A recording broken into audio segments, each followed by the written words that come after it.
Gilbert Gottfried, and this is Gilbert Gottfried's Amazing Colossal podcast with my co-host Frank Santopadre. We're once again recording at Nutmeg with our engineer Frank Verderosa. Yay, Frank. Believe it or not, this is our 200th main episode, and they said it would never last. Actually, the person who said it was me.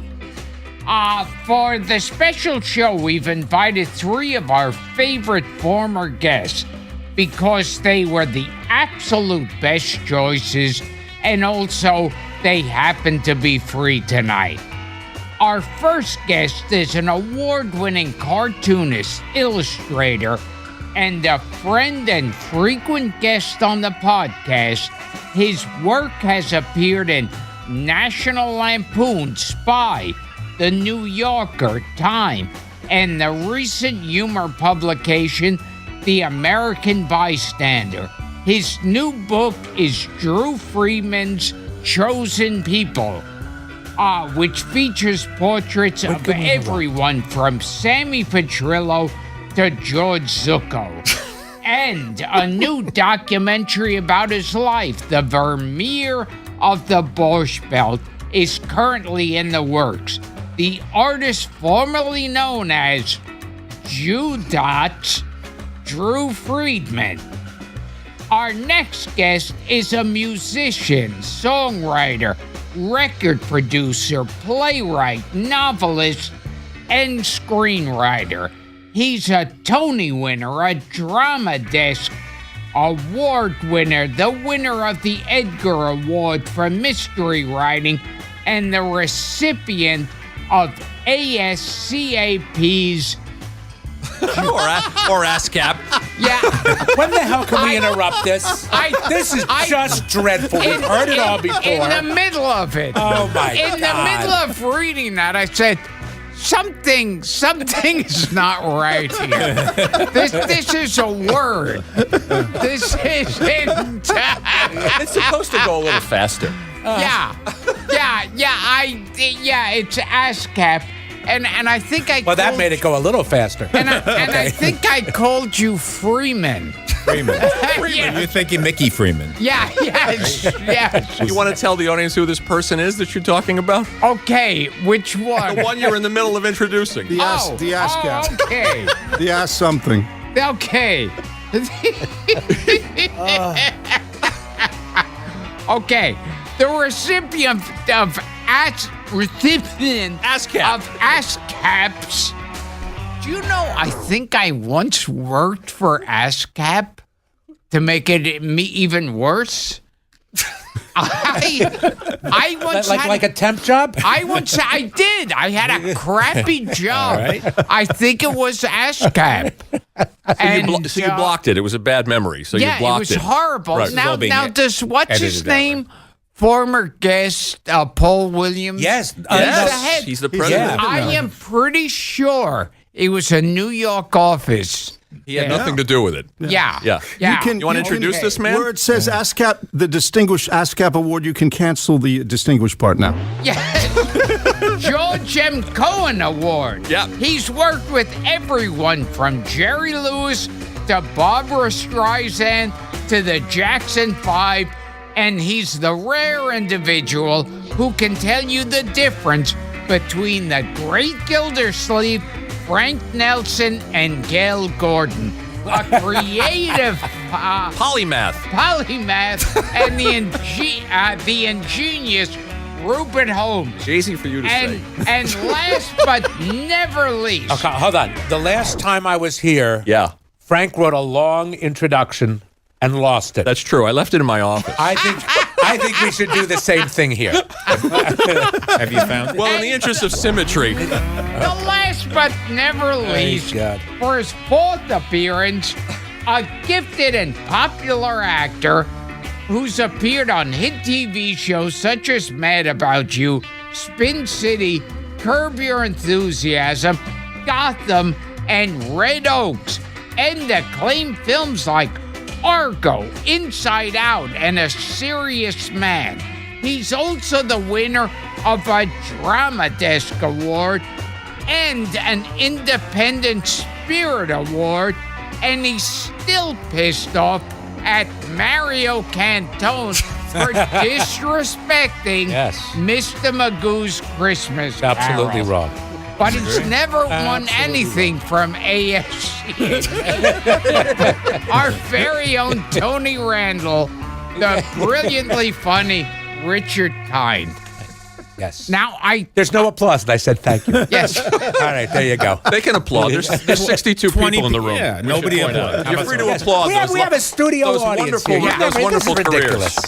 Now I think all of us remember where we were when we found out Marlon Brando fucked Richard Pryor. That's too soon. The big opener he's been sitting on.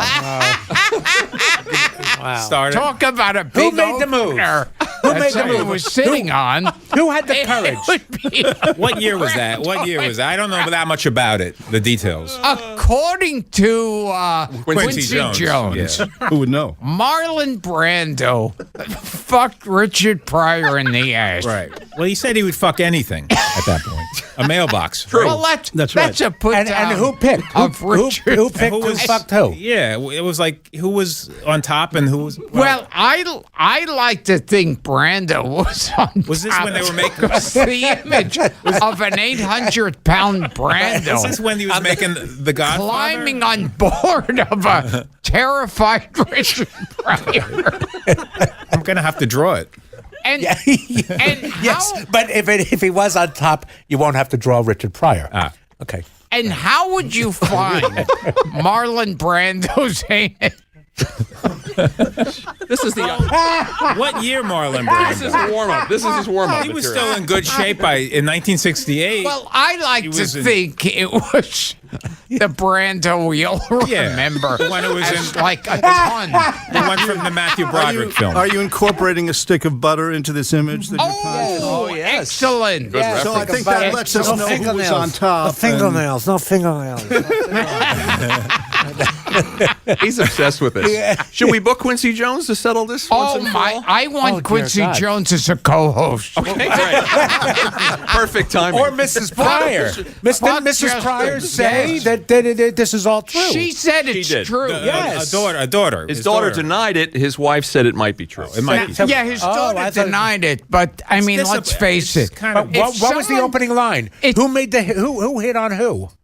Well, his daughter says it didn't happen. Okay, so But- let's not ask her. But no.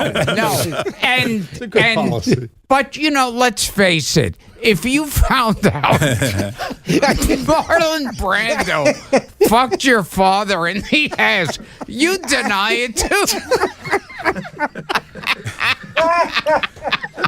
There's no way around it. You'd have to deny And it. can you imagine the farting that was going on during this? Too? Yeah. Because Brando was Brando wanted to fart. Brando was a notorious farter. And as we heard, which I've You witnessed. heard one of I was- Brando's I was- farts. It was not just a fart; it was a long, continuous fart. is it you who saw him outside the ice cream store? Yes, yes. Could you- Well, it's a story. Gilbert told an abbreviated version recently, but the longer version, which is not that long, but it was a Haagen-Dazs store on Sunset. And this is the Sunset detail. right around where Woody Allen was ordered ground yeast. So that's just picture that. He was in a I walked into a Haagen-Dazs store. And there's this big fat guy up at the counter. Hey, give me a quarter of chocolate, quarter strawberry. Woman goes up to him and says, "Can I get your autograph?" But get the fuck away from me. Oh, Like that. Wow. So they give him the ice cream in one bag, and they give him a ice cream cone in the other with 3 giant scoops. He pays and walks out. He's wearing like a big jumpsuit and aviator glasses. So he walks out with the cone in one hand, with the bag in the other, and I had to follow him. I just turned around and followed him 10 steps behind, walking up Sunset, and the cars are whizzing by, and the only sound I could hear was continuously. And I followed him for about a block, and that was enough. That's my Brando encounter. So how long did this fart go on? I'm sure it continued on because he wasn't stopping, but he was eating and farting. It was like my Brando memory. Wow. Well, he One last Brando story. Go ahead. I'm done. On Facebook, a woman wrote me, inboxed me, said, "How come you only draw old, disgusting people? Why don't you draw the young and beautiful Marlon Brando, my favorite?" I said, "All right, look, let's compromise. I'll draw Marlon Brando for you, but I'll draw him when he was old, disgusting, and fat. How about that?" She didn't answer. Rupert, any Brando anecdotes? I actually stood next to Marlon. Unfortunately, I don't have a great punchline for this. It's just a real story out of my life. But Okay, here's your punchline. And then he fucked Richard Pryor in the ass. Okay. Okay, so Yeah, throw no, that in at that's the good. end. I like it. It takes the suspense out of it and makes it more homespun. I was supposed to. I had for about 2 days. I was supposed to write the song that. Al. Who's the singer? Al Martino. Al Martino sings a wedding song.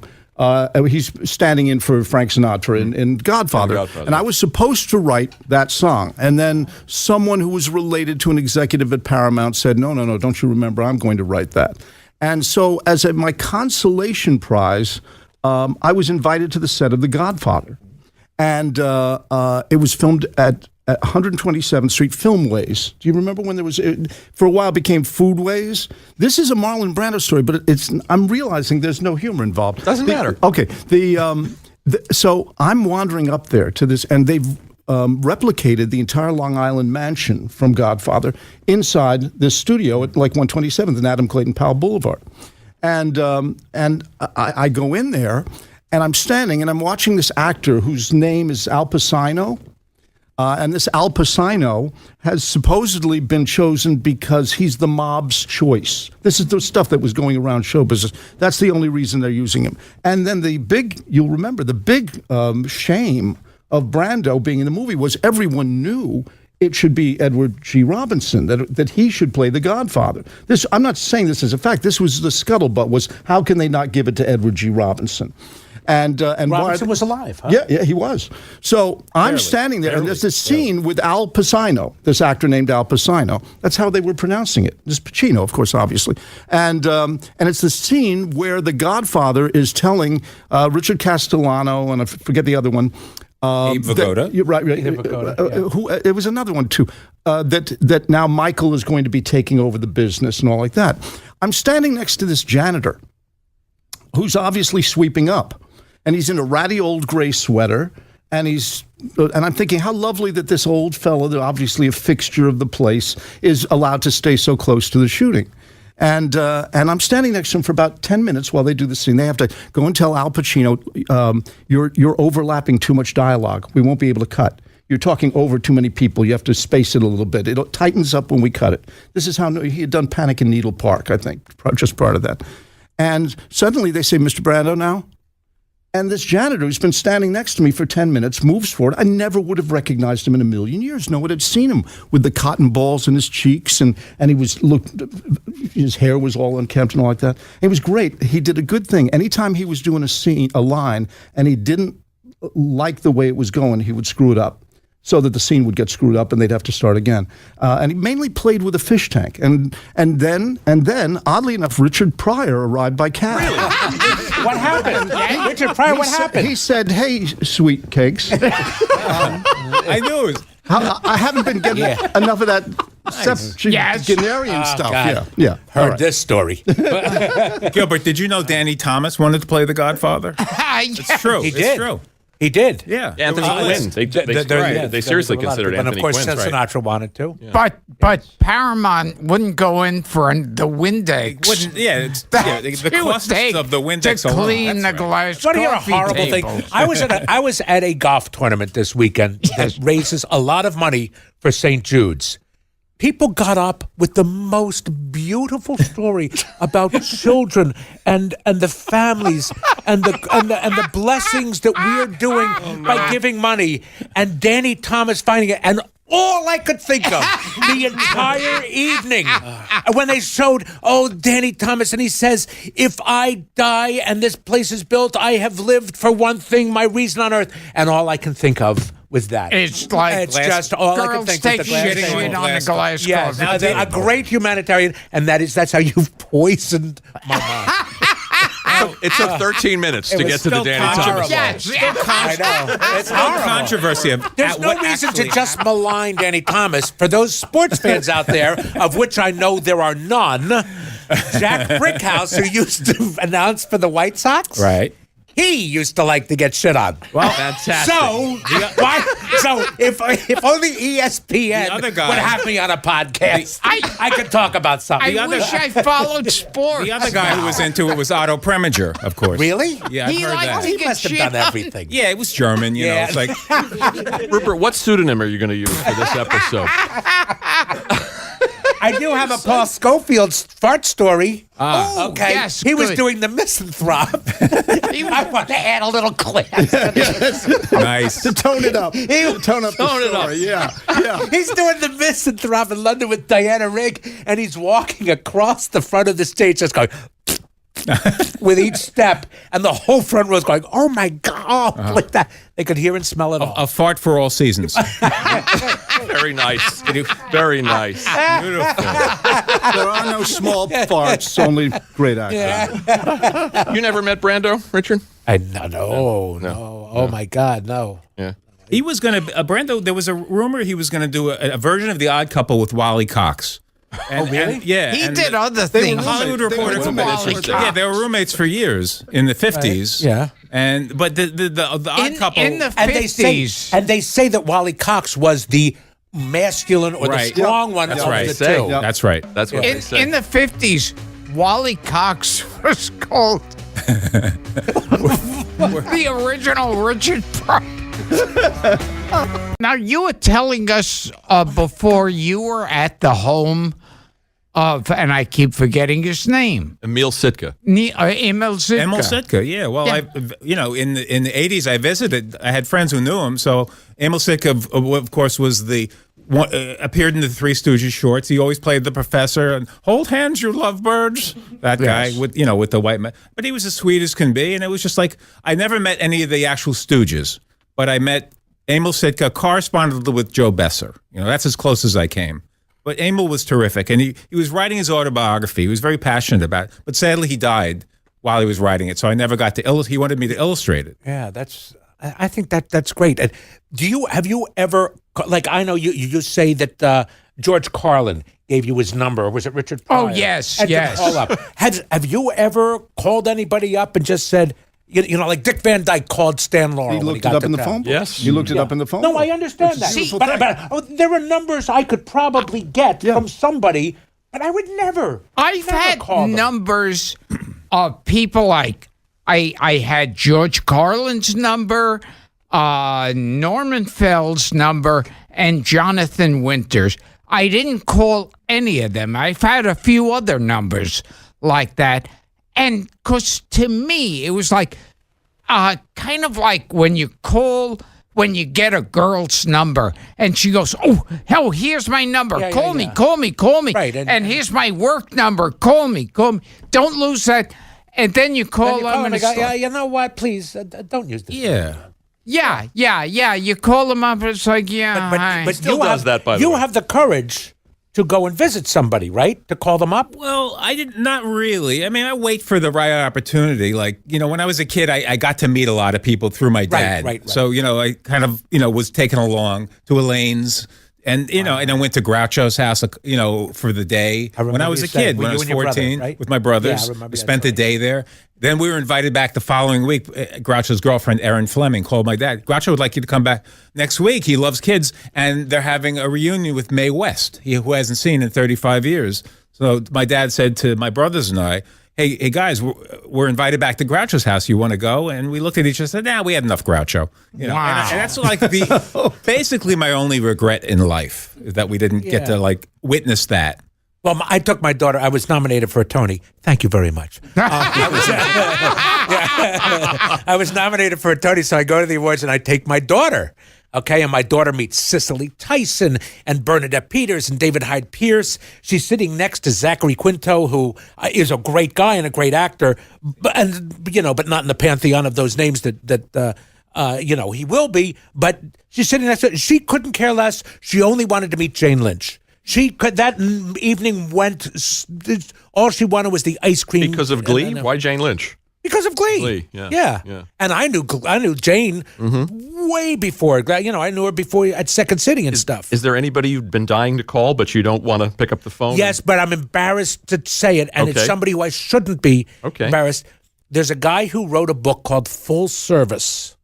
You know that book? Oh, Scotty Bowers. Yes. You want to call Scotty Bowers? Scotty Bowers. I want to talk to him. I really do. I want to hear these shit stories about Charles Lawton. I want to hear them in person. Did he write the Spencer Tracy book? Is that what? Well, sort of. Supposedly. He said, you know, there's no way that Catherine. By the way, my question always is, I mean, you just say about, you know, fucking the old Brando or whatever. I always say, if Katharine Hepburn, who was my favorite, and I loved what she looked like, if she were alive today at 80, would I fuck her just to say, I fucked Katharine Hepburn? Okay, has nothing to do with sex. It's, oh my God, look what I could tell my kids. Yeah, well, so even Marie Saint looked pretty good last night on the Oscars. You know, Yes. Think about it. Would you, Gilbert? Would you go there? And Anthony Perkins' corpse. I would still fuck. I'm gonna move this along now. I knew him when he was still dating Grover Dale. Anthony Perkins. Yeah, he was great. The choreographer Grover Dale, because he directed who my was dad. married to a beautiful actress, wasn't he? I think he was. He was married to Anita somebody. Was Gillette, maybe? Or? No, she was in 9. Anita Won the Gillette. Tony Award. That's right. Someone told me. Anita Morris, yeah. Was that like a kind of a beard situation? Would you? Hey, I'm not going to cast aspersions on anybody. I always wondered about Herbert Ross and Lee Someone Raswell. said to me they were at Curly Joe Dorita's house, and Emil Zitka was there. Yeah, makes sense. And they said that Curly Joe Dorita agreed with Emil Zitka that Jules White was a schmuck. Wow. And Of course, Frank went to Curly Joe Dorita's funeral. I was there. Yes. Sad though it was. There were how many other people were there? About 8. And Curly Joe's gardeners were there, right? Remember Curly Joe Dorita, the final stooge? Yeah. Who else was there? I know Moe's son Mark was Newgarden dragged me there. Moe's son was there. Yeah, there were 4 gardeners in Didn't the back Mark row. Newgarden encourage you to jump into the casket with Curly Joe? No, but he was trying to snap pictures of the casket, of the open casket. But there were gardeners in a little tacky. They did, some of Curly Joe's they did gardeners. on the Steve Allen show. They did the Maha Aha. Yeah. That was Dorita. That was I right. think, And the you first watch time that we and you saw- just wish it was Curly there. yeah, absolutely. Instead of Joe Not Dorita quite. fucking it up. Now you've met Groucho. Well, I met him in the context. Yeah, I met him, but it wasn't a Groucho that knew he was. It was in the last years. Of He didn't his know he life. was in the room. I told you, I was at a Columbia Pictures 30th anniversary party. I was escorting Barbra Streisand, who I was recording an album with at that time, and at the table was Frank Capra, John Huston, Charles Bronson. How about that, Rich? Yeah, Nice table. and Groucho Marx. And I thought if there's a photograph of this picture, and the caption says, "Circle who does not belong in this picture." Why did you choose not to meet a couple of heroes? I didn't. Specifically, I chose not to meet John Lennon, and I chose not to meet Cary Grant. There's no way they could have. I met Paul McCartney, and he was wonderful to me. I bet Lennon would have lived up to your. No, I don't think. No, it's not even that. I just was so afraid he'd do something that would just say something. Or Joni Mitchell tells about meeting John Lennon. He was nasty to her. And, Right, I've heard that backstage. I have a wonderful we had friend someone named. on the show who said some guy met John. well, it was Yes, it who was it? was a guitarist from song. one of the guys that worked with the Turtles.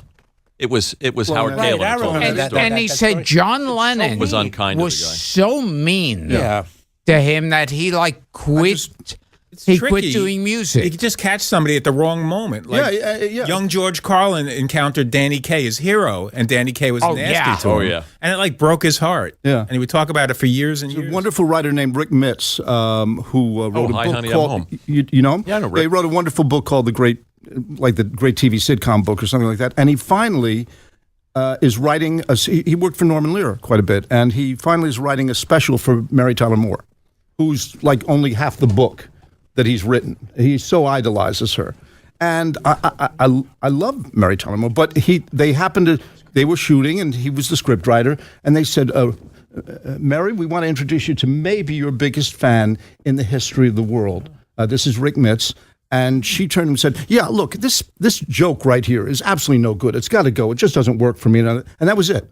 In other words, that was the that was his exchange, was saying, look, nothing about, oh, well, very nice of you. And listen, I have a little problem, but more just, no, this has got to go. And destroyed his whole feeling about the series forever. And sometimes you meet a hero of yours, and it's not even them. You're awkward among them, and you go, oh God, no, why I did understand that, but I and you just don't have the words. You go back and you say, and if you're lucky, you get to meet them again and say, this is what I wanted to say to you last time. Yes, but the thing is that nowadays it's really hard. I know this because if I'm in a bad mood, if I've had an argument, if something's wrong, I've lost a job, whatever the hell it is, and somebody stops and goes, you're great, and you just don't have the time. Something's wrong. Yeah. And it's not a good meeting.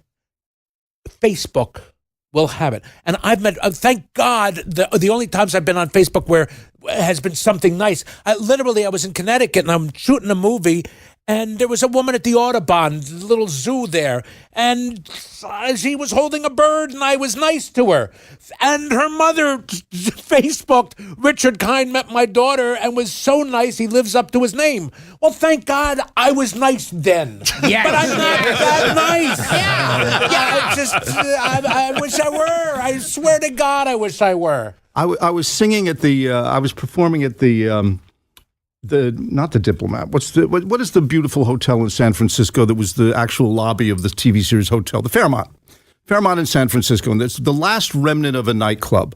And I'm singing a song, and suddenly a blonde who's 6'53", the tallest person I've ever seen, with 5 sets of teeth, walks up on stage and starts singing the duet with me.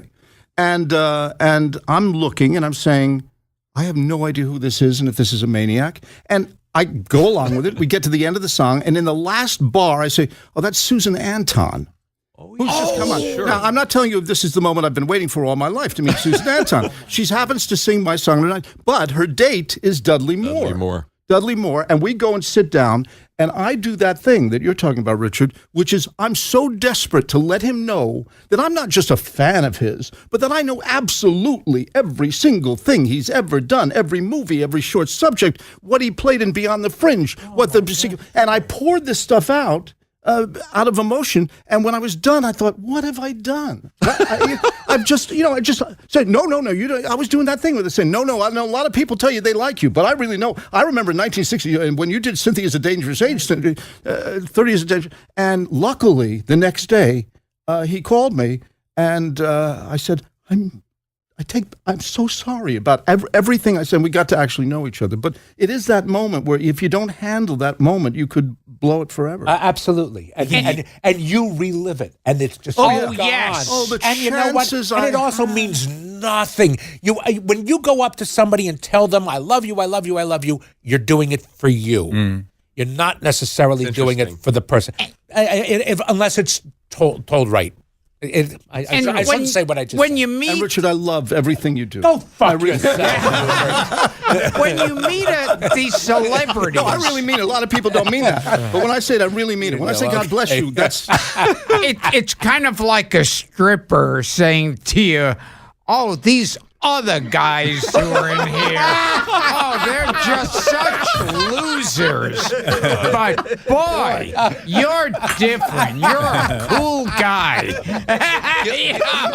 Your $100 bills are so much crisper than the other guys. You know how to slip them. Yeah. Gil, you still carry those around with you, like the Jeff Bridges backstage. Was it the Tonight? Was it the Tonight Show? Yeah, because I expressed some interest in booking Jeff Bridges for this show, and he said can't do it. Oh, so does he remember? Traumatic experience. No, Gilbert can't do it. I'm sure Jeff Bridges has forgotten. Should have Jeff Bridges and Harry Shearer on one show. Right. Jeff Bridges was one of those people I met. I had a photo that when I was a kid, I took a photo of Lloyd Bridges in Central Park, and I wanted to show it to him. And there was nothing wrong with Jeff Bridges that I could figure out in the story. Just me. And I wrote him. I have like an enemy list of who I say people who are enemies of mine. And I put Jeff Bridges and Harrison Ford. Because also, I met Harrison Ford. He complimented me. I remember you told this story. The Aristocrats. But I was like a schmuck. And I said like, thank you. And I figured rather than say, hey, I'm a big fan, thanks for saying that, I said, oh, thank you, and your name is? And I thought, that didn't work. It didn't work. Yeah. But you know what? That's his fault, because I have a similar story. This was hilarious to me, and it went over. I'll tell you, I'm at the Washington Press Corps dinner, and I'm standing with Marty Short, who I know pretty well from Second City and everything. I did a movie with him, and Steven Spielberg is there, who's very good friends with Marty, and we're talking.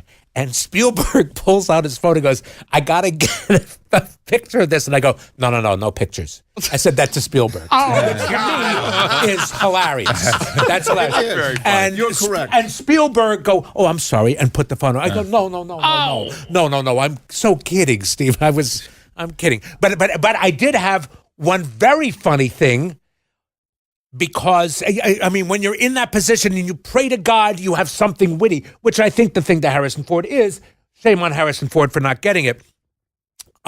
Michael Mann, who used to drive race cars, was directing a show I did called Luck, and he was producing it, and he's in a golf cart with Dustin Hoffman and his wife, okay? And he's driving really fast, and he comes toward me really, really fast and then puts on the brake.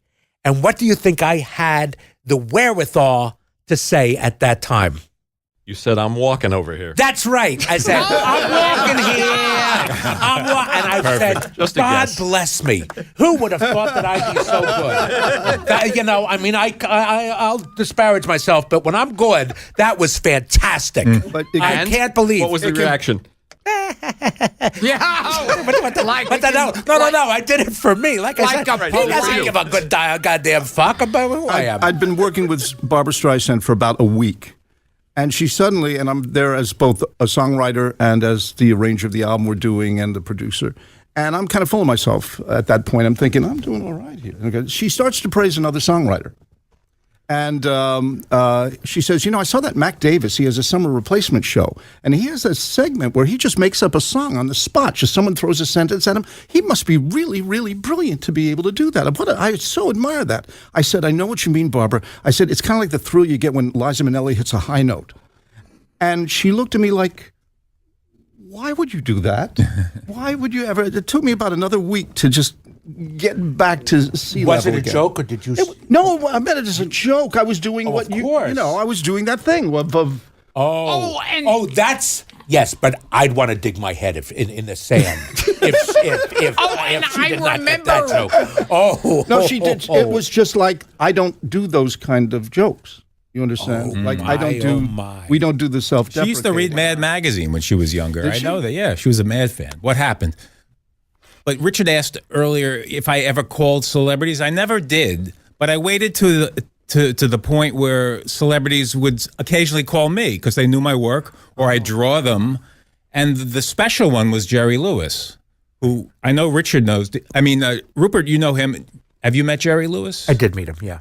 But he called me out of the blue, although I was prepared ahead of time. Jerry Lewis is going to call you because I did a tribute to him. So, I was really nervous because he's a hero of mine, and I love everything about Jerry Lewis, even the Vegas, schlocky the side of him, his movies, even the shitty ones. I just love it all. You have to love it all to love Jerry Lewis. So that was like, I was so nervous, and Kathy knows, I was like, just like waiting for the call, and he couldn't have been lovelier, but he had seen your picture. I had done a tribute to him about how the Academy should give him a special Academy Award. Oh, so written. So it was in the New York Observer. He saw it. They sent it to him. So he called out of the blue and said, Drew, thank you for that. I loved it. But he had to test me. He said, Drew, do you know what I invented? I said, oh shit, what did Jerry Lewis? Video assist. It came to me. He said, that's it. That's all I care about being remembered for. Video assist. with Savidio's sisters, that he worked out on the Bellboy. So after that, we became friendly. He would call me, Drew, what are you working on? And I would tell him I'm doing a drawing of, of the Friends or, whatever it was. It just became a regular thing where it's so I was waiting for people to call me. I was waiting for that point. And that actually happened. You all had a good experience because I know Rupert did. Rupert worked with him for a while. He's always been great to Gil. Yeah. Now with me, with Jerry Lewis, and it was just, not that much. But I remember I can use that classic line, which is, well, he was always nice to me. The Kathleen Freeman line. Yes. I met her, and I met Kathleen Freeman. And I talked to her, and she said how he used to hire people, a stock company, people he liked. And then I said, I heard someone told me he was the most hated man in showbiz, and she gives this pained look on her face and just kind of a little nod. She goes, but he liked you. Yeah, that was good to you, and he was good to Rupert. He was wonderful. But you had a great working relationship with him and good stuff. I'll tell you a funny story that brings back somebody that we worked with on Mad About You. Danny Jacobson, who created the show, wrote an episode where they're going to do a documentary on a very famous person. And he kept telling me, we're getting Marlon Brando. We're going to get Marlon Brando. And they had Paul Reiser call Brando. Brando goes, what the fuck is this? But they got Jerry Lewis. He did the episode. Were you in the episode with Mel Brooks? No, I wasn't with Mel Brooks. I wasn't with Carol Burnett. I'm sorry to bring it up. And I wasn't in the one with Jerry Lewis. And they all said that the thing was going to be is that Paul is doing a documentary and Jerry Lewis takes a liking to me and not to Paul. And I was not in the episode. They didn't write me in. So that's... And Jerry Lewis, one of those things that was like an honor. I was at some event and Jerry Lewis was there and I went on and just went nutty on stage. And Jerry Lewis came up to me afterwards, and in that serious Jerry, and he said, Gilbert, you are out of your fucking mind. And then there's a pause, and he goes, and I wouldn't want you any other way. And I thought, wow, that's...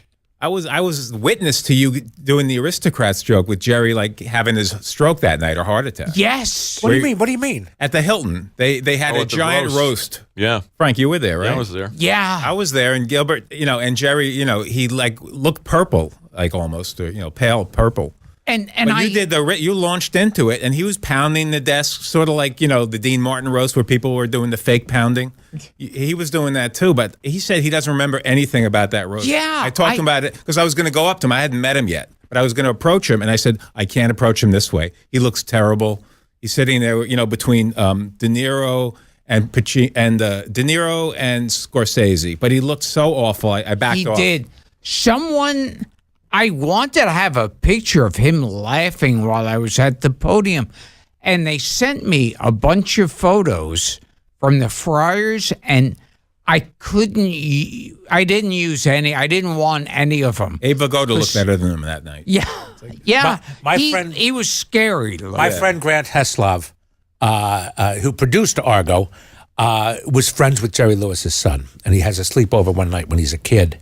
He has to get up and goes to the bathroom, and he goes out into the hall, and there's Jerry Lewis on his back with such terrible back pain, and he's writhing, and he just goes, just go. Like, walk ahead. Don't worry. I'm all right. Just go. So that guy must have been in a lot of pain and a reason that those pills made him bloat and all of that stuff. So Roop, there's a case of you meeting a hero. And did you have trepidation the way you did with Cary Grant? Or did you just, you didn't have a choice because you were working on the most project? terrifying part of it with meeting Jerry, I think if Jerry knows that you love him, and I didn't have to fake that because I did. I think you're in good shape. But I had written a novel. I had written a novel, as Gilbert is always pointing out. My first novel was about a comedy team. It was called Where the Truth Lies. They made a movie of it with Colin Firth and Kevin Bacon. And it's sort of, one of those roman à clef where the characters parallel Martin and Lewis. And there is a payoff within the mystery novel that implies that maybe these characters who were patterned after Martin and Lewis, one night, one of them had tried to be Richard Pryor and Marlon Brando, and it's part of the. Now, the Jerry Lewis character is not is the one who rejects that, and it was based on the idea that Martin and Lewis split up, and we could never accept that. When I was a kid, that was like destroyed our lives. We just did because we believed in their friendship and their love and all like that, and suddenly they weren't talking to each other, and no one ever explained why. So it was patterned after that. He knew about this book, and he knew that it was a great appreciation of him. And I was terrified for the entire time that I worked with him that he would read the book. And he asked me to send him a copy. Jerry Lewis, I'm going to send him a book, and it's 380 pages. He knew about the book, and he knew that it was very reverent to him. But I was terrified all the time that we're having this wonderful friendship and honeymoon together and creating together, that one day he would actually get to the end of it and say, I don't know that I like this. Rupert, I share that terror.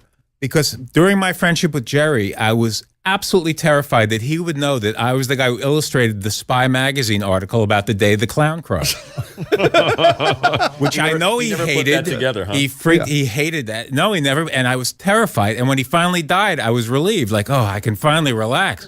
He's not going to know. I was terrified about that. I told Kathy, I said, if somebody wants to do something negative about to me, they could send that to Jerry and say, "Hey, your friend Drew Friedman, he illustrated you, with that horrible article about that movie," and it never came up. Yeah. So, I remember when at the roast, after I got off, I thought, I used to do a bit in my act where I'd imitate Jerry Lewis singing "When You Walk Through a Storm." And I thought, why didn't I do that? I should have done that. That would have been perfect. And I was kicking myself. And then I saw some clip that they have on the internet of someone doing that. And he goes, they were getting people from the audience to do shtick. And one guy said, I can do you singing when... And he started to do that. And Lewis was... Yeah, that's not funny. Not funny. Yeah, right. He really hated the Petrillo thing, huh? He really just. Oh yeah. Well, he hired Sammy Petrillo.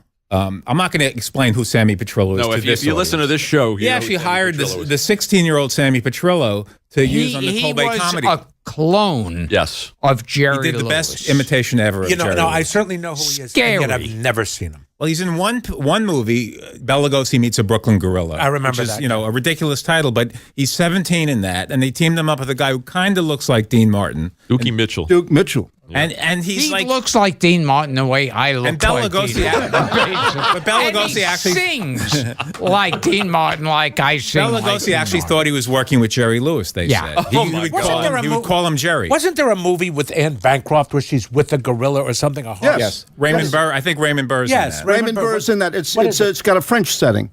Gorilla Large. Gorilla Large. Bless your heart, Rupert. That's right. Because you mentioned that when I'm going, that can't be what Anne Bancroft was in. She wears like a sarong, But look, I think. Jessica Lange was her first with the film. gorilla. That's right. Was that terrible? The bad The Dino King Kong. De Laurentiis King Kong. One is called Jeff King Kong. Bridges. The other, and it has a multi-million dollar budget. The other is Raymond Burr with Anne Bancroft and a gorilla. There is no equivalent, Rupert. Have you ever seen City Across the River? And Tony Curtis is in the movie and he has no lines. And he's just a presence. He's a presence. You can see him trying. If when you look at him, because you know it's going to be Tony Curtis growing up, and he's in the movie and he's like trying to make something out of this. Peter Fernandez is the star, and you would only remember him because he was the voice of Speed Racer. He went nowhere. Young Richard Jackal was in that. Not a bad film. Richard Jackal, he's great. Raymond Burr was in. Raymond Burr, Gorilla Large was way. Well, why don't you get him? Gorilla Large. Are you sure he's around? Yeah, I looked him up. I think Gorilla Large was It a might have 3D been movie. 53. Gorilla Large was a 3D movie. That made it a little notch better. Raymond Burr classy, was Bride of the Gorilla. Was that the one? Yeah, with Lon he was in Chaney a couple, Jr. A couple of Gorilla Falls. Falls. He's not. Where are you? No, Raymond He's Burr in- was. Yeah. I'm not authoritative on that. I do know. The one I know is there's one with Merv Griffin. What is that? Oh, yeah. Is that Murders in the Rue Morgue? Mad Magician, possibly? Well, Mad Magician's Vincent Vincent Price. That was a 3D. It's a Corman, right. isn't it? That was a 3D. No, that was pre-Corman. Was it? Well, it might have. He might have worked. There was No, but I know Mad Magician, yes. Vincent Mad Price. Magician. There was a slew of gorilla films in the early 50s for some. With people clamoring to There see was a- gorilla movies. There was one good gorilla suit in Hollywood. It's like, why? Just like 20th, there was one good bra. For 20th Century Fox, and every woman wore it, and when they wore it, they were maybe Well, Ben Bob Doran. Burns, who's been on this show, bought a gorilla suit so he could get work. Well, he had a thriving career. There were a couple of guys like that. Johas Prohaska. Well, who was the Yeah. guy who There did? was a guy who was a stuntman who dressed as a gorilla. And Baker. there's He was a that great- story. He was a great, Oh, it's great. He was a Well- great gorilla. Oh, I almost forgot. Do you have any questions for Groucho Marx? Yeah, of course. Groucho, wroucho, why did you pay that porn star hush money? Because Chico needed some money. Groucho, why did you call Africa and Haiti shithole countries? Because Chico needed some money. Thank you. That's the Groucho that Rupert met. That's the Groucho I met. Yeah, That's the one I met too, sadly. I met a lively Aaron Fleming. He was always lively. Erin, I you didn't met see- Erin Fleming too? Yeah, I didn't she see was her the beating, throwing Groucho down the stairs or anything. She kept all that hidden, beating him up. What was Beating Aaron him up, I felt like when you met her? Who? Aaron Erin Fleming. Oh, I mean, I'm talking about one evening. Oh, yeah. She seemed to try. I don't know why, but I feel sympathetic toward her a little Yeah, bit. I sad. feel like she, Ultimately, but she's a what- villain. She became very the lovely sad. line that he said was, "Who laughs at all my jokes." Well, there's always footage of him looking at her lovingly, like at the Oscars when they gave him the special Oscar. He only thanks her. He thanks Harpo, Chico, my brothers, and Aaron Fleming, But he just like Flemo. there's so much footage of him just looking at her so loving. It's I don't just know if he was amazing fake- what a guy I don't know will if he was do for a faking woman. that. I don't think you. I It's think he was just just someone to amazing. take care And I about. watched them together, like really closely. I was like fixated on him mainly. I was watching him eat his lunch, dripping like his cream corn down his chin jeez. and stuff. But I was just like, I was at one point You bring during a our beautiful day with visual Groucho. component to it. One point during my day with Groucho, it was 1975, so I was 16. And I was just watching him, and at one point I was thinking, I'm probably the luckiest kid in the world at this moment. You knew it. I knew it. I appreciated the moment. And I said, I'm just going to stare at him and engage him a little bit, but just let him go about it. I just watched him. We put him to bed that night. We put him in his pajamas. Right. He watched an episode of You Bet Your Life because it just came back in syndication for half an hour in Hollywood and New York. And he watched. He would rewatch them, and it would make him happy. And then he would go to bed. And my dad gave him one of his novels, and Groucho took that to bed with him. And he was just, it was a really sweet moment, And he had this beautiful bed that was constructed from like some of his old vaudeville sets. And, so we put him to bed, and then we left. And during the day, Elliot Gould was there, and Sally Kellerman and Dennis Wilson. All these young Hollywood people would come in. Dennis Wilson? Yeah, from the beach. From the beach. Oh, right. George, that is George awesome. With his Wow. wife, Karen Lamb. George Siegel there too? No, he wasn't there that day. George Elliot Siegel Elliot was my Gould was there. Sally Kellerman. George Siegel was at the thing that He I was was at your with thing. Groucho. It was same year. 75, yeah. Bud Cort was not there. It was like there's these regular people who would come in. I think they were coming in to do other things in the bathroom, but I wasn't. Alice Cooper had lunch with them on a Right. number of occasions. We've been trying to get Alice Cooper. Well, to come. Aaron Fleming brought in all these. Groucho liked to be surrounded by these younger, famous people and kids and stuff. So. But meeting all these legends, that's what I wanted to. I don't care about meeting some of the people that are around today. Like, I want to meet these legends. I really, really do. Like Gilbert. Like Gilbert. The legends are, and I waited till he was old. And I Where do you see me remember, cream corn? I just got a flashback when I met Jeff Bridges. I wanted to tell him that story that I used to go to Central Park with my sisters, and there was Lloyd Bridges. And I started to say, when I was a kid, my sisters and I would travel from Brooklyn to Manhattan. And one time we were in, and he goes, yeah. And it's like, come on, move the story ahead. And it was like, oh, Oh no. That's it. That's yeah, the risk. yeah. So that's all I could think of. But you want to know something that this is true too, is that you got to remember, even when you hate it, those people coming up, like I remember I went to see Godspell on a Sunday afternoon with my parents. And at intermission, you go up on stage and they give you fake wine or something like that. It's whatever, they're all singing, and then it's intermission. And I look out in the theater, and there was Hal Prince with his wife and his 2 kids. All right, I've been directed 3 times by Hal Prince now. Daisy is married to one of my best friends from Spin City. Daisy's a dear friend, and all I remember is going to my mom and dad, "It's Hal Prince. That's Hal Prince." And what kind of a idiot kid at age 12 or 13 knows what Hal Prince looks like. You do. And I did. And That's what I'm trying to and I couldn't believe, oh my God, it's Hal Prince. And then, who would think? You don't think of these things. I love that you knew who Hal Prince was at 12. I was walking Kathy to work on Lafayette Street like 25 years ago, and there was a tall guy walking his puppy. And I realized it was Fred Gwynn, who's like, I adore Fred Gwynn from Car 54 especially, and the Munsters. And Kathy said, go introduce yourself. And I just couldn't let myself do it. He was walking his puppy, he was concentrating on that. I just loved him so much. It's like, it's like I didn't want to bother him, and even to tell him how much I loved him. But there is the story. Are you doing that for you? Right. Or are you doing that for him? I passed. I can't do it. Yeah. I adore the man, and I just don't want to meet him this way. Could this is a good And then time? he died soon after. Fred Gwynn. Yeah. This would be a do you good have any time questions for all of us, Frank? I want to shame Gilbert for not calling Mel Brooks. I think this would be a good segue. You're an idiot. Yeah. You're an idiot for not calling Mel Brooks. You're an utter idiot. I kind of think if you went up to Fred Gwynn and said you liked the Munsters, he was embarrassed. He was. About the Munsters for years. I would have brought up Car 54, which I of course. adore. Or you bring up Cotton Club, or he did Big Daddy on Broadway. Wonderful film called Vanishing Act with Mike Farrell and Elliot Gould and Margot Kidder that is one of the great surprise twists in it. I don't know that movie. Yeah, it's very Pretty cool. obscure. You can't find it on DVD. Written by Levinson and Link. remember He was in a that. production. And in Pet Cemetery. fabulous. He was in a production of He says- Arsenic and Olace with Bob Crane. Oh, yes. right. TV production. Yes, he was. It's a really interesting was. cast. Sue Hayes? Sue Lyon, Bob Crane, Helen Hayes? Helen Hayes, right, and Lillian Gish.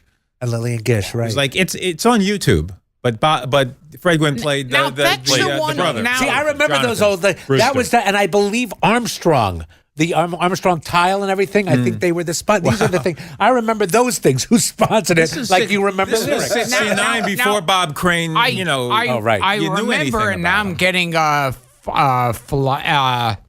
total mental block of someone we talk about on every episode of the show. Practically. Cesar Romero. Perfecto Pistolez. No.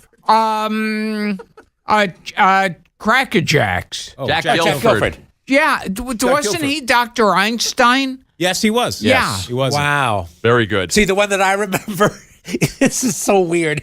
Robert Goulet and Peter Falk did a production of Brigadoon. And it was started at 9 o'clock.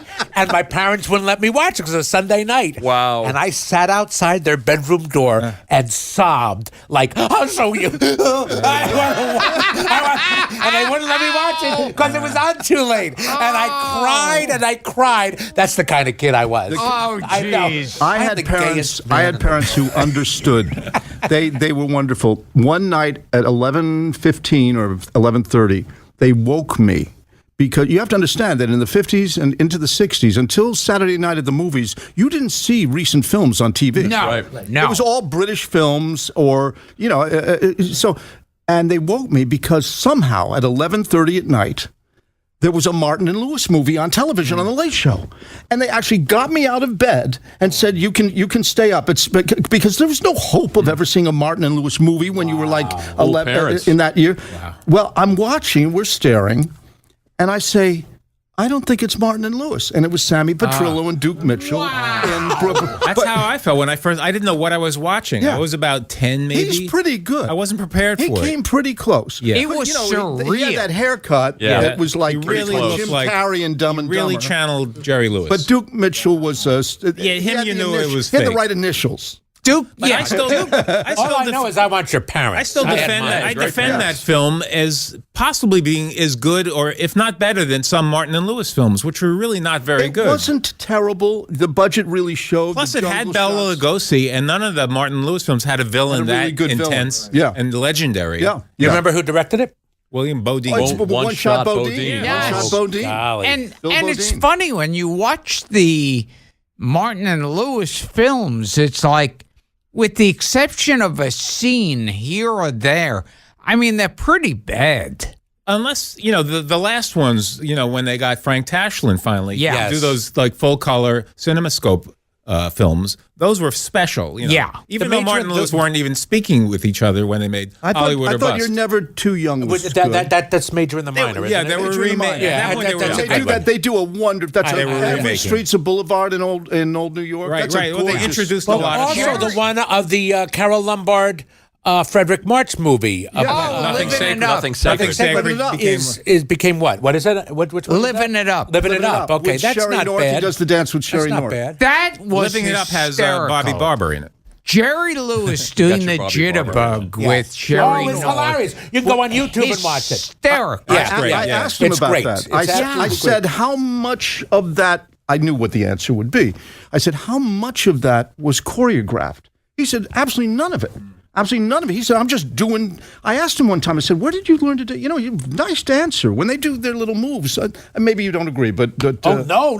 yeah. I'm thinking, no, it's obvious where he did it. He was raised Yeah, in the absolutely. business. And so when they would go into any kind of hoofing, Martin would do a completely serviceable job if they were doing a number, but Jerry was like good. Jerry also He could be very he spazzed suave. out. He Yeah, had no control. scene What's the with wonderful Sherry North. dancing He that said, they do with I'm just winging It's not the Nicholas Brothers absolutely because there's every part. three Yeah, of them. hysterical. It's fabulous. Yeah, And also amazing the to number watch. he does, is this in the Major and the Minor remake with the girls' school? And he's just, they've got to imitate everything that he's doing. They're like marching in platoons or something like that. But the two, I'm shocked that Dean Martin could dance the way he did. That's what I'm saying. Because I don't believe in a barbershop. He was dancing. I believe Jerry Lewis was dancing I as a think kid. people just pick. If you're going to be in show business, you had to learn stuff. My father used to always point out to me that there'd be like you'd see a Jack Benny special or any and there'd be a guest on the show, and they'd just know if they did something impromptu, they'd know some time steps. They just knew it because you were supposed Look to at know Bob it. Hope dancing Years- with Jimmy Cagney. Sure. Years In the 30s, ago, Have a little everybody in show business did everything. Yeah. That's right. You had to. Everyone was able to sing. They That's might Entertainment not had be that great segment Sinatra. of like showing like James Stewart singing and Robert Yes, Montgomery singing and Clark Gable singing. Mark Gable and nothing. Joan Crawford. You had to learn to ride a horse too if you're going to be in the movies because And- maybe someday you would. And have it's to. like every comedian in the middle of his jokes would sing, do a little dance Clark step. Gable and Andy Devine. You going back there, huh? Let's get back to the meat of Hollywood. Supposedly the original Brokeback Mountain. Yes. So Gable we've and heard. Andy So we've Devine. heard and speculated he would leave Carol Lombard for Andy Devine on those weekends. All right. If you can. As long as you're working blue. And Andy Devine What was would the movie put on that? a What was Richard the movie Pryor mask. with Lucille? It was a musical. With Lucille. I'm sorry. And say, You'll hear it on the broadcast. What's the question, Rupert?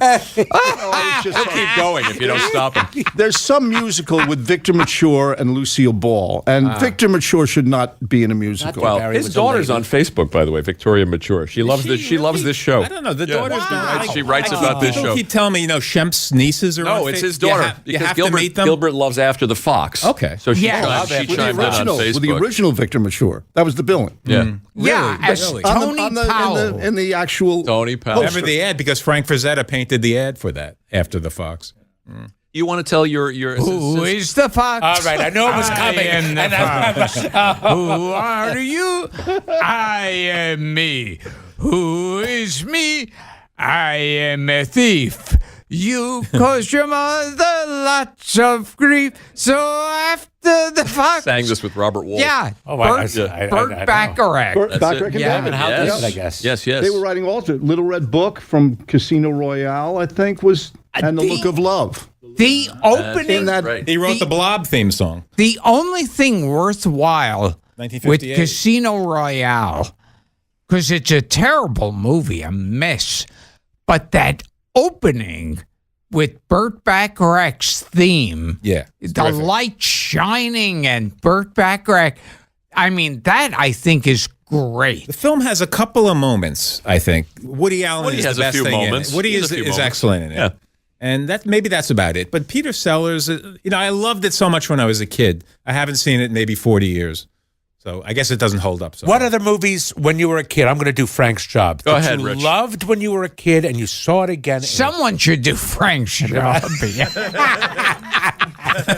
And well, we were talking earlier about the first nude women we saw on film. Like when did we first see nude women in entertainment? Mine was on stage. Gilbert, do you have a memory? I was forced Okay. because my father's plays had nudity, so I was like, Your father deserves some credit for bringing Absolutely. nudity to broadcast television. Your dad. well, people still thank me, Steam- do they on thank you for PBS. Steam when you Bath? talk to your dad, thank him for introducing nudity At Steam to Bath, network that's television. Here's- Valerie Perrine Right. nudity. Yep. Oh, bet. you know what? And I yes, said it was yes. Scuba Duba, but it's not. It was Steam Steam Bath. Bath. The- Yeah, Steam Bath. The Yes. TV version in Here's, 73. here's yes. a memory. Produced by Norman Lloyd, who's still around. Yeah, Oh, Norman Lloyd. wow. Is that the same Norman Lloyd? Yeah, who the one sang who's in the Hitchcock. Yeah, Yeah. he produced I Hollywood was television. watching TV when I was a kid, and when I was a kid, you didn't see cleavage on TV. Forget it.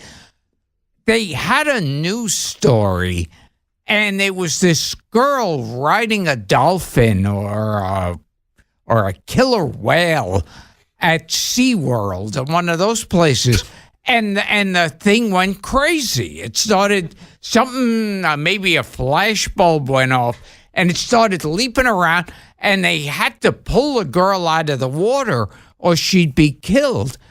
And when they're lifting her out of the water, her bikini bottom was down on TV. No. And her ass was showing. Change your life, Gil? Did you have a boner?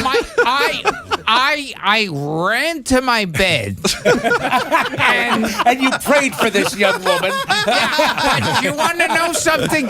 I was so horny from this. I don't think I even touched it. And I just shot off. How far did you shoot? Across the room. It was like. Do you remember? I don't think I don't think my hand went near it. There was It actually wasn't footage tight. of Mamie Eisenhower's nipple once in the 50s. I've never seen it. I think it's been like somehow they A man can dream. I've heard about it my whole life. No. Rupert has a story. What? You want to tell the Georgina Spelvin story as long as we're on the Oh, no. You want to know something? The level of blue, Yeah. the shades of blue we've reached make my little racy story so tame by comparison. Well, in that Another case- time. You end it with, and then you saw Marlon Brando fucking Richard Pryor As in long the as I end. do this, we've Can't circled miss three. ending. What? Well, you want to talk about the Tom Jones Rondo Hatton thing that you wrote me about? Because Drew will be fascinated. No, by no, that. no, no, Excellent. no. What did no. they have to It was do a with each other? one-liner. It was a one-liner. No, you did this wonderful tribute to Rondo Hatton. Thank you. Which was very touching and very moving. You know who Rondo Hatton was? And his first film, where he was prominently featured, I know because it was a Sherlock Holmes film. It was called Pearl of Death. We're getting quiet in here like I'm telling a great story. We're still on the same level of completely empty trivia that we've been on. Rondo Hatton and Acromegaly. My silence was who played Sherlock Holmes in Pearl of Death. Basil Rathbone, Nigel Bruce. Oh, it was. Okay. The disease was acromegaly, the same disease Paul Benedict had on the Jeffersons. Yes, in fact, I heard Paul Benedict was doing a play. You heard it from me. Fuck you. And now I can finally do it while I'm driving in my car or working out and I hear these things. I go, I told you the fucking story. It was me. And you're telling it wrong. No, it's interesting. And then let's get Yeah, that he was doing a play, and a guy said, "Hi, I'm a doctor. I want to talk to you afterwards." And he thought, "Oh, a doctor. He probably wants my autograph."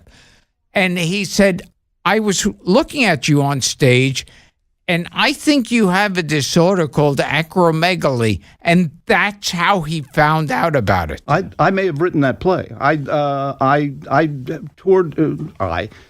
Paul Benedict toured I did the choreography. Did he tour with Accomplice? I did no. He did a play that I wrote based on the children's books Goosebumps by R.L. Stine, and he played the lead character for like 7 months touring the States. And I don't remember him ever sharing that at the time. Do you know what year this was? Oh, you knew this. It might have been he was doing the Pacino thing, playing the bartender in Huey. Right, okay. I think is what it is. So Rhonda Haddon was, and by the way, there was Evelyn Ankers, who's in a lot of your favorite Universal films. Yeah, she was one of the stock players in the old monster movie. She was in the Wolfman. She was just sort of she was the Olivia de Havilland of Monsters. She Mad Made Monster, Gilbert. That's later. I think that's 50. What was Chaney's first horror film? I've never even heard of that movie. That Frozen one where Ghost? he lights up. Is it the Frozen Ghost? Well, I think Indestructible Man? That was no. That was That was the alcoholic. He gets flame torched in Indestructible Man. Right. But this was the That's one. Joe Flynn, I think, was in It it. may have been Man-Made Casey Adams. Monster. Yes, Casey Joe Adams. Flynn. Absolutely. And Max Robert Showalter. Shane, the inspector from Great Superman. cast. Yes. But when you used to come to my apartment, we'd watch that one. Oh, yes. Gilbert used to come to my apartment on 6th Street back in the 80s, and we'd sit in silence and watch horror movies. Because I had a VCR, and Gilbert didn't. So, I had a collection of Right, and he would just knock and come in. he would unannounced, he'd come in. Yeah, And because my mother... I'd take his coat off. And My we'd mother sit down. lived about a block from Yeah, you, and I'd on Avenue visit A. her. Right. And on the way back home, I'd stop at your house. And I had an assignment, but I put it aside to make Gilbert and come. we'd watch a Lon Chaney Jr. Yeah, well, movie. Indestructible Man, The Manster, or The Haunted Strangler, or the Martin Mull, George Maharis show. I think The Indestructible Man is the first the one with Carla horror movie Peter I Lorre. saw. You were scared out of your wits. No, even back the close-ups of Cheney with the baggy That eyes. was scary. That was scary. For the wrong real reason. Cheney. He was already this a condition full, he was in. Full tilt alcoholic. When we watched that at the Central Theater in Pearl River, we couldn't tell if that was supposed to be makeup. We thought, are they making that man look that way? And no, he was just... Didn't need the makeup at that He didn't need the makeup. I mean, I'm not being snide about it. He was a wonderful actor. We haven't talked enough about Joe Flynn. Okay, Joe Flynn, and really only Gilbert and I are appreciative of Joe Flynn, is the reason that we get residuals for TV shows. Oh, I didn't know that. Yep. Ah. Yep. He fought for them? Yes, he's the one. He was either SAG president or he's the one who campaigned, and he's the reason why. And I heard both Boris Karloff and James Cagney were very big on the early Screen Actors Guild, like Actors' Rights. I didn't know And that. so was Ronald Reagan. Yeah, Ronald Reagan, Yeah. who was about unions and stuff. Are you aware, Richard? Yeah. Do you know that if a screenwriter creates a character for a TV series? Oh yeah, he gets it. It's wonderful. If you for create a perpetuity. character for an episode and they say, wait, we like this character, Georgette on Mary Tyler Moore, came in like year 3, 2, something like that. If you wrote that episode, you get a little taste of every episode that character appears didn't know in that. That's forever. great. That's a absolutely. wonderful thing. Oh no, the best was Matt Williams, who created Roseanne.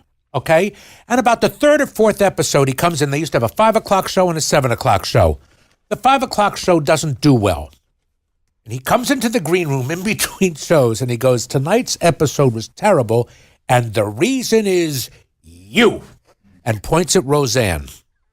Well, he was never on stage again and got money every single show because he created the show, and he was never allowed on the line. Wow. So how about that? And, Wow. And I'll tell you, here's one that's even worse, although it's not a nasty thing.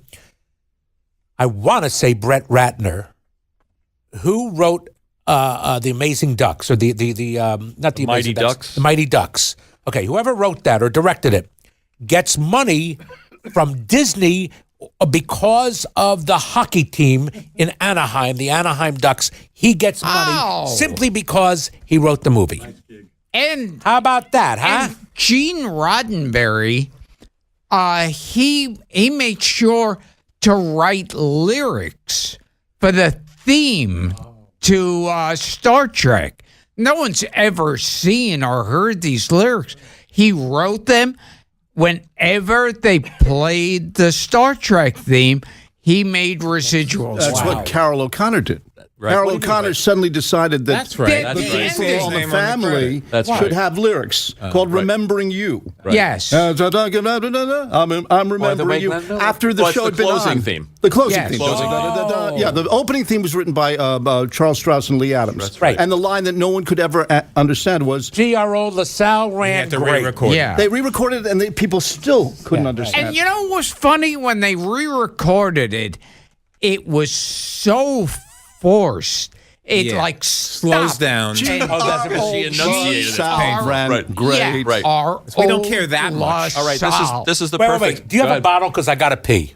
Just Hang on to that, Rich, because this is a perfect segue because we're talking about TV themes. Can we announce that Mike Weber? Michael Weber, yes. Michael Weber. Michael H. Weber. The screenwriter who's nominated. Disaster He artist. was not nominated for that? Disaster artist. He said, and he did, attend the Academy Awards, and on the lapel of his tuxedo, he wore an orange peel pin. Yes. Or an orange wedge. An orange wedge. Yes. An As orange in wedge. tribute to this show. Yes. That's how far it's come. Because that's how. That's how A ridiculous urban myth. Because Hashtag Cesar Romero. That's it. Caesar Romero used to have orange wedges flung at his head. You guys want to go out on some try to name some TV themes from Wait, the 60s are we? and 70s? I don't want to go out. I want to continue. I got to go to the just bathroom. one thing about Joe Flynn. Pause for a second. All right. Okay. Okay, Go ahead. do you mind? No, and then we'll wrap it up. Jeez.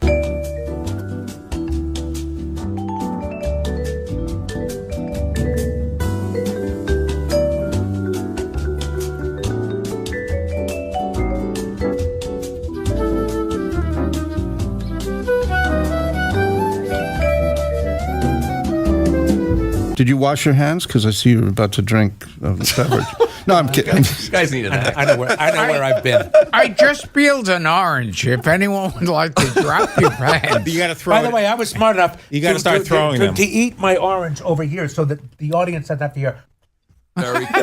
Very respectful. It was. Very professional. It was. Oh, are we still recording? Really, you can clean up orange. Well, you're all on different mics, so I mean, I got to do a lot of going in, and like when you're not talking, you. Yeah. We haven't And this- brought up. All I've seen you is this- on the phone. this episode Whenever I'm will- here, you're always like on the phone or we're playing word games. pictures and.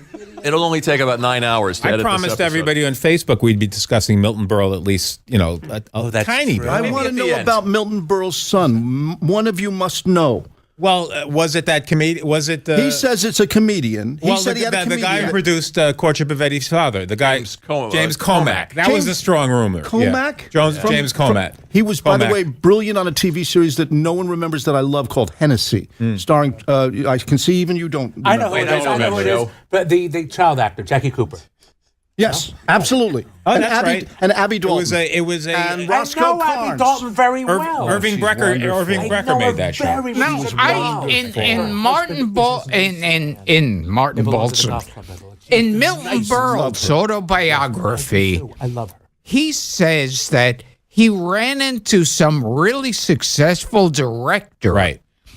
And the director wanted to talk to Milton Berle about doing something with him. And he brushed him off. And he said, and then afterwards he found out that this great director was his son. And he said, and that was my chance. And I thought, what the fuck do you mean you could have called him up then. He keeps that theme throughout that entire book, his autobiography. Like, he alludes to it early and midway, and then towards the end, he finally meets him. It's like it's a producer-director. And then there was strong speculation it was James Comack, because they look alike, too. And Berle might have been around 16 when Comack was born. So that's a little tricky. Is Comack still alive? He's gone. And I always think he was great and in I'll tell Hole you in the something. Head. I remember Comack, the name Comack, and whenever I hear about Toback, I always think it's the Comack. guy. It's But the proof would be if Comack had a giant cock, then we would then we would know. And nobody I think James Comack in the movie of Damn Yankees is the one singing or lip syncing. He's in it. Yeah, he's in that movie. He's in Hole in the Head. He's the guy with the hula in the hoop. head too. I think he's the one who. That's the money notes in "You Gotta Have Heart." Whoever gets to sing "You Gotta Have Heart." That's him. You guys want to try this? Yeah. And but even though they look nothing keep alike, going.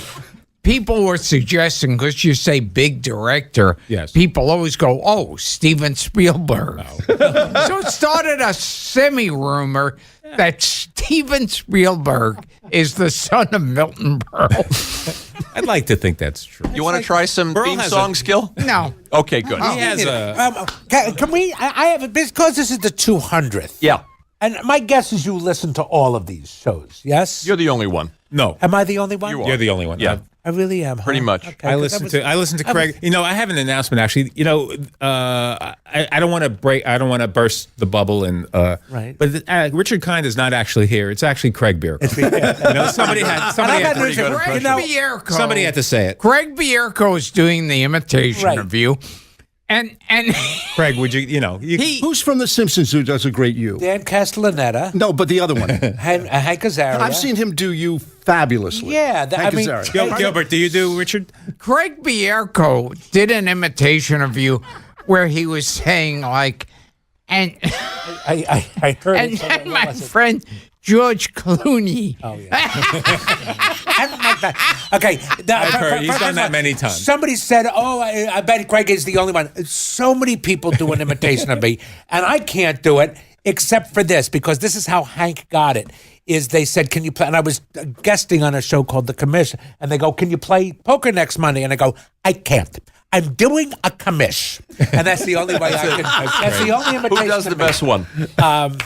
Dan probably. Dan. Does the best. one And of we did one. We were at Second City together, and we did one where I'm coming in as a sperm donor for his wife, and Isabella Hoffman is on stage. So I meet Dan, and Dan is doing me the whole scene. I go, "How are you?" And he goes, "I'm fine. How are you?" And we're wearing the same shirt, and we're doing we like play charades, and it's like who is Hieronymus Bosch, or you know, and Mercy I Hump. do. I Yeah, do. but- oh, I don't do Dan- many Dan- imitations. I do Dan- I do a great old Larry Fine. Can I do that yeah. briefly? Yeah. Because I got a request earlier for that. Okay. All right. Mo, where's Curly Joe?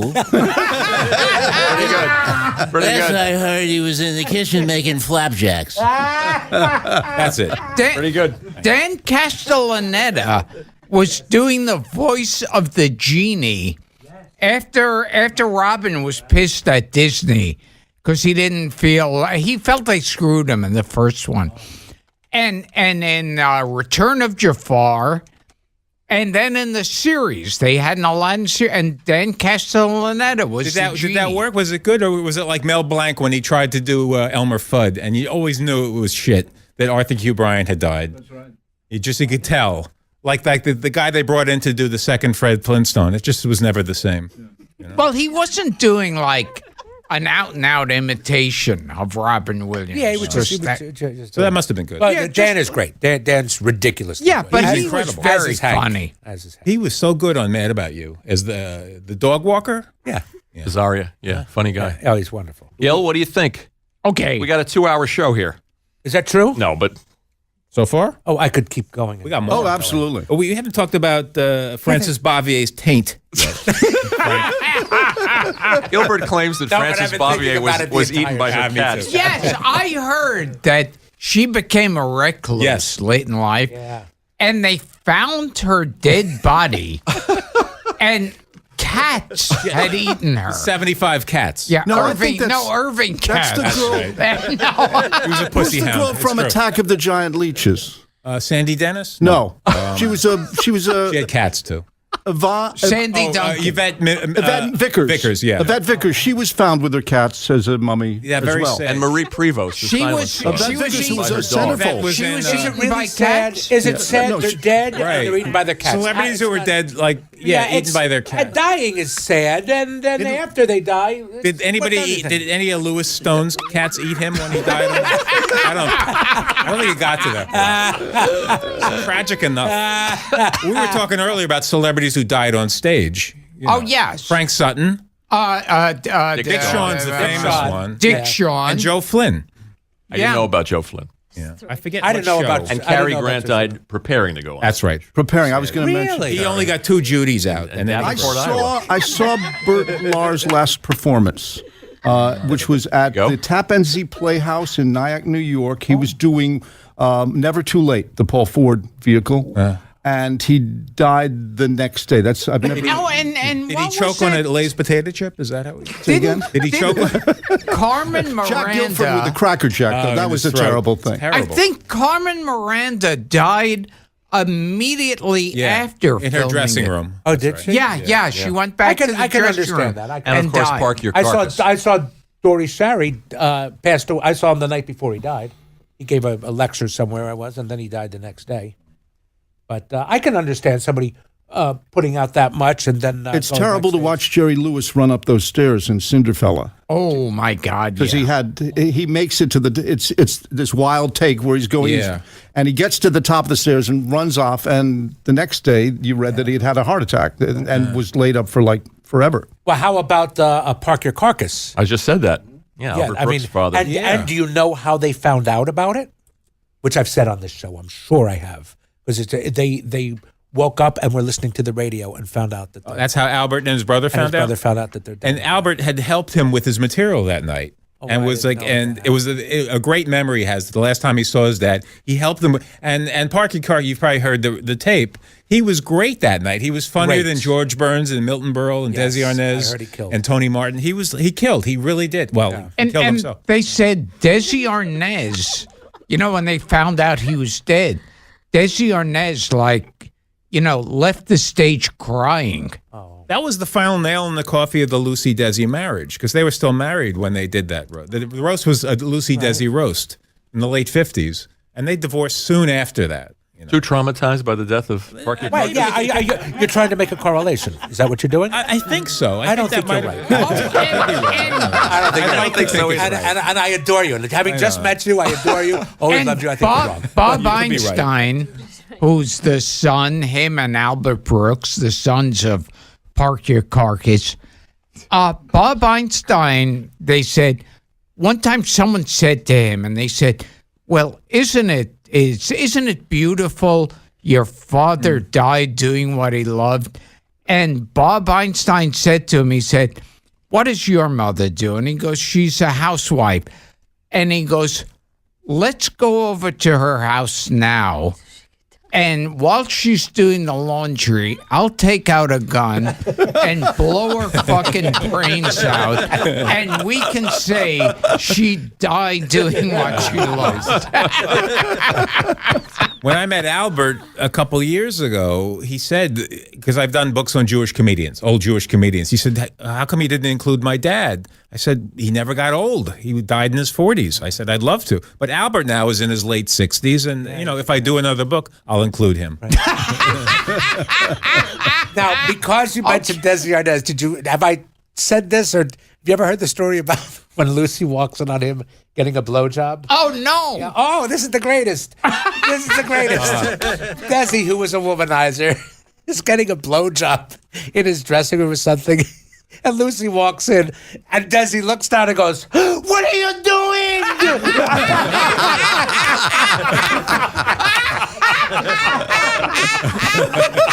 Great. Do we know who that woman might have been? Was it Ethel? Now, Mrs. Trumbull. I guess on that I'll have to wrap. Did you ever hear this, when Steve Rossi tells a story getting a blowjob from Mae West in the 50s? Jackie Martling told Yeah, us. yeah. Yeah, that's yes. great. And then, her teeth is still on his cock after, she like... And he we've was come full holding circle. her wig, and she's there with her bald head. That could have been my Catherine That's, Hepburn. again, something I should draw, right? As we wind down, anybody got any plugs? Drew, you want to plug the book? Well, my latest book is Drew Friedman's Chosen People, and two of the chosen people are Gilbert, and then there's a portrait of you, Frank, So in that honored. book. And I swear to God, I'm going to draw you guys now that we've met. You have perfect faces for me, which is a compliment. Richard? I was on a show called Spin City. And I got nothing. I know. You know what? No, I got nothing. Frank, could you ask one question that you prepared? Yeah, one question that you prepared. I wanted Unfortunately, they all start big conversations. Oh. Can we get to my plug, please? Yeah, let's get to Rupert's plug. Get one in. 'Cause I feel bad. Okay, this was Richard's idea. Quickly, a movie that affected your life.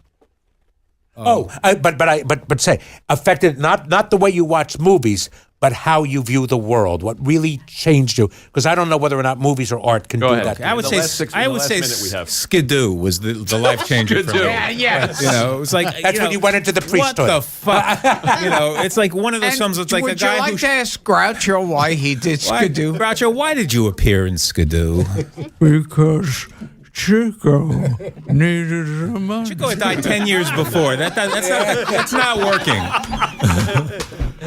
Rupert, your box set, Oh yeah, which you were kind enough to send. You've been very kind to say very nice things about my first albums, and they've just been brought out again in a 3 Songs CD that set. sound like movies. Songs that sound like movies. Cherry Red is the record label out of the UK, and if you go to rupertholmes.com, there's a link there that'll take you to Cherry Red. Are these songs that you wrote or that you? These are songs that I wrote and recorded. First and, 3 albums. And my first 3 albums, and the first album is the one that when Barbra Streisand heard it, she called me up on the phone. I didn't know her from anything. And she said, I like these songs. I want to record them. I see you do your own arrangements. Why don't you fly out? I'm also working on a movie called A Star is Born. Maybe you'd like to write some of the songs for that. And this is all from like my first album. And if you love movies, Richard, love these what songs. movie affected your life? I mean, this will get into a serious talk, That's but fine. it was the movie MASH. I learned what irony was. I learned war was bad. I learned I wanted to be a guy like these guys, and I wasn't. Believe me, it took me many years. And you got to see Sally Kellerman naked. And I saw Sally. That brings us back. Okay. I saw Sally Kellerman naked. It taught me a lot, and I wanted to be these guys. I wanted to be Elliot Gould. It had an effect on my life. Robert Duvall was in that. He was great. Movie Robert But I didn't Duvall want to was be Robert amazing. Duvall. You I killed still him. don't. You killed him.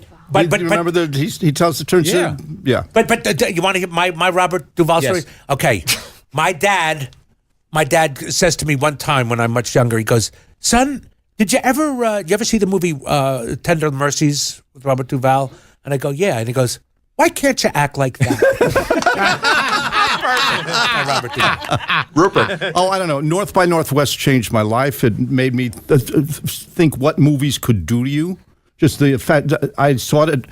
Blessedly, I saw it at Radio City Music Hall, first run, and I had just come from being at the UN, so all the scenes of the UN felt like they had been filmed for me. And I never saw anything be so constantly entertaining and interesting and adult, all the way through. And even Marie Saint looked good then, as she does now. A Face in the Crowd with That's Andy a great Griffith. And Walter Matthau. Walter Matthau, Lee Remick. And Lee Remick, when she bends over backwards as the cheerleader, that changed my life for that night. Tony Franciosa Yep. first film. Yep.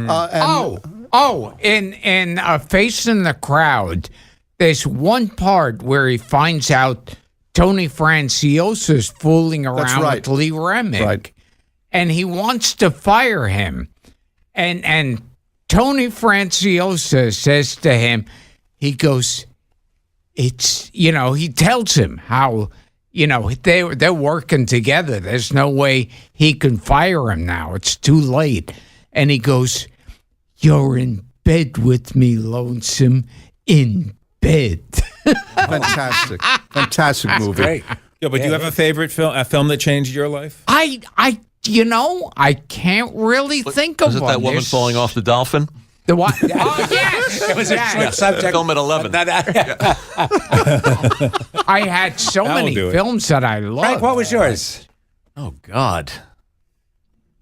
I got to think about that. I just for a bonding experience with my dad, and I never had any. The Great Race, Blake Edwards, The Great Oh, Race. yeah. A movie. Larry Storch? Yeah, that was a movie we had in common. I am Professor Fate. That's it, Jack Lemmon, chewing the scenery. Yeah, Yeah, I'm absolutely. very fond of that one. I went to see It's a Mad, Mad, Mad, Mad World with my dad, who had recently had some sort of operation, and it was on a Sunday afternoon. Actually, it was a Sunday afternoon, and he just kept getting up for 3 hours, just walking up and down the aisle. He couldn't stand it, and that's what I remember. Gilly? Never mind. Okay, we should wrap now. Or it's a 3-hour show. And this has been Gilbert Gottfried's Amazing Colossal Podcast with my co-host Frank Santopadre. And we've had our return guests, Rupert Holmes, Richard Kind, and Drew Friedman. Can I say something? No. You did that without looking at a piece of paper. You knew our names. You knew our names. This is fantastic. Is that first? That's fantastic. I was amazed as I was doing it. He had 3 hours. He had 3 hours to figure out who we were. How the fuck did I do that?